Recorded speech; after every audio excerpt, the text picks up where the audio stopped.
In a small town called Sunny Valley, little Carrot lived with his mom and dad. Hey, kiddo, how was your day? It was amazing. We played catch. Every evening, they ate dinner together, laughed together, and shared stories about their day. How was school today, buddy? It was great, Dad. One morning, Dad got an important work trip. I have to leave for a few days, buddy. Will you be back soon? Of course. I'll be home before you know it. After Dad left, the house felt different. I already miss Dad. Days went by. Carrot missed playing baseball and eating dinner with his dad. Dinner isn't the same without him.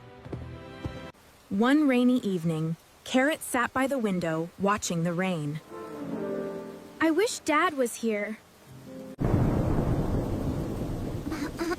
Your dad loves you very much, sweetheart. He'll be home soon. I hope so. Suddenly, a car pulled into the driveway. Mom! Someone's here.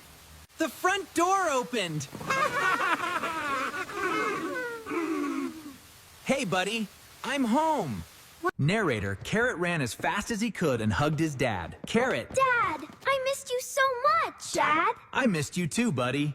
That night, the family sat together at the dinner table, laughing and sharing stories once again. It's good to be home. This is the best day ever.